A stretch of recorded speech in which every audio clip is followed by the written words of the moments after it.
So I've been watching your content for, I think the first video of yours I saw was your first interview with Elizabeth Warren, Hmm. um, years ago That's a long was time ago. particular.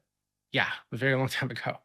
Um, and there's seems like there's been a lot of changes since then. Um, so like, can you give us like I don't know, like a summary of what that's been like, being active in YouTube in this very like boisterous political space, right? With all this drama and keeping up with the news, and I'm sure you've spoken to many people over the years who are either getting into politics or maybe have experience in politics. And like what's that been like? Just interacting in this space. And are there any like standout moments? Well, sadly, it's gotten much, much more toxic, I have to tell you. The level of discourse has gone down to the gutter, and then I would even say sort of into the bowels of the sewer system, to use some, this sort of imagery.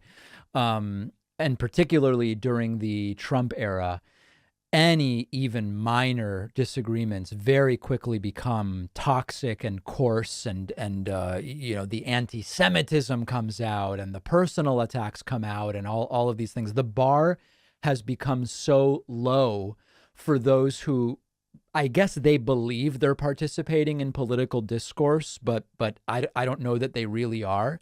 And so what I've tried to do is like really try to seek out substantive conversations if we can, because I find the toxicity and the pond scum to be very disappointing. Unfortunately, it doesn't bode well, I feel like, for the future of the country and the world.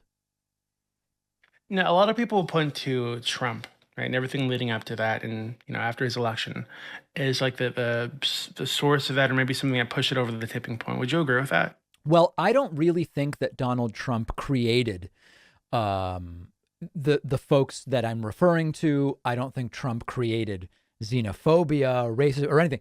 I think what happened during the Trump era is because Trump was so coarse in how he engaged with other people. He allowed a lot of these folks who used to be like, oh, I can't say a lot of this stuff. I already think it, but I really shouldn't say it or post it. They just became much more willing to publicly engage in that way. So I just think that Donald Trump was a catalyst for people being open to publicly being seen engaging in this way. But I don't think Trump created it. Okay, thank you.